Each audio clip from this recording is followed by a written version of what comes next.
नमस्कार, सनातन संदेश टीवी में आप सभी का स्वागत है। मैं हूं मधुमिता। समुद्र के बीच रामेश्वरम से श्रीलंका तक फैली इस श्रृंखला को लोग राम सेतु कहते हैं।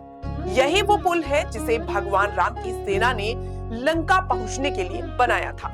लेकिन सवाल आज भी हवा में तैरता है कि अगर पत्थर पानी पर तैरते हैं तो ये संरचना अब समुद्र के भीतर क्यों दिखती है? क्या ये सच में मानव निर्मित था या प्रकृति का खेल? पुराणों की कथाओं से लेकर सैटेलाइट तस्वीरों तक इस सेतु ने धार्मिक बहस, राजनीतिक चर्चा और वैज्ञानिक पड़ताल तीनों को एक साथ खड़ा कर दिया है। यही वजह है कि राम सेतु की कहानी आज भी लोगों को सोचने पर मजबूर करती है। वाल्मीकि रामायण में बताया गया है कि श्री राम ने वानर सेना की मदद से समुद्र पर पुल बनवाया था। इस दौरान नल और नील ने ऐसे पत्थरों का इस्तेमाल किया था जो पानी पर तैरते थे।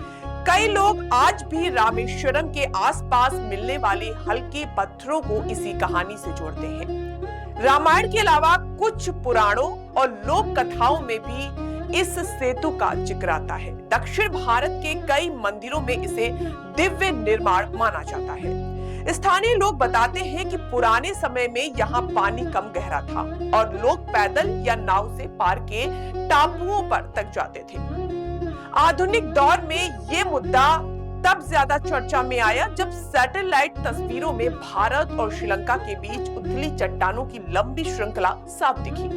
भूगोल के जानकार इसे शोल्स यानी रेतीली पट्टियों और चूना पत्थर की परतों का प्राकृतिक समूह बताते हैं। कुछ भूवैज्ञानिकों के मुताबिक ये इलाका हजारों साल में समुद्री धाराओं, रेत जमने और प्रवाल संरचनाओं से बना हो सकता है। वहीं कुछ शोधकर्ताओं ने ये संभावना जताई है कि कभी यहाँ जमीन का जुड़ा हुआ भाग रहा है जो बाद में समुद्र स्तर बढ़ने से डूब गया। हालांकि अब तक ऐसा कोई पुख्ता प्रमाण सामने नहीं आया है जो इसे निश्चित रूप से मानव निर्मित साबित किया जा सके। लोक मान्यताओं में कहा जाता है कि युद्ध के बाद विभीषण के अनुरोध पर श्री राम ने सेतु को निष्क्रिय कर दिया ताकि भविष्य में कोई आक्रमण ना हो। दूसरी ओर प्राकृतिक कारण भी बताए जाते हैं, तूफान, चक्रवात और समुद्री कटाव।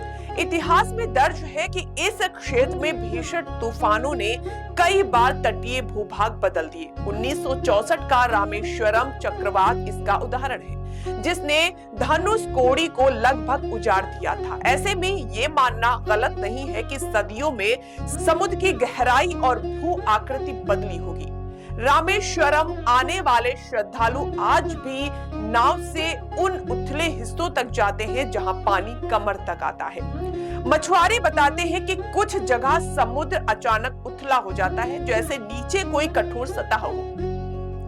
पर्यटन गाइड इसे राम का पुल कहकर दिखाते हैं जबकि वैज्ञानिक इसे प्राकृतिक संरचना कहते हैं। ये सच है कि आम आदमी के लिए ये सिर्फ भूगोल का सवाल नहीं बल्कि भावनाओं का विषय भी है। आस्था और विज्ञान यहाँ आमने सामने नहीं बल्कि साथ साथ चलते नजर आते हैं। राम सेतु को लेकर अंतिम सच अभी भी धुंध में है। धार्मिक दृष्टि इसे दिव्य मानती है जबकि विज्ञान इसे प्राकृतिक प्रक्रिया का नतीजा बताता है। शायद भविष्य की नई तकनीकें इस पहेली की परतें खोलेंगी। तब तक ये सेतु इतिहास, आस्था और खोज तीनों के लिए खड़ा एक जीवंत प्रतीक बना रहेगा।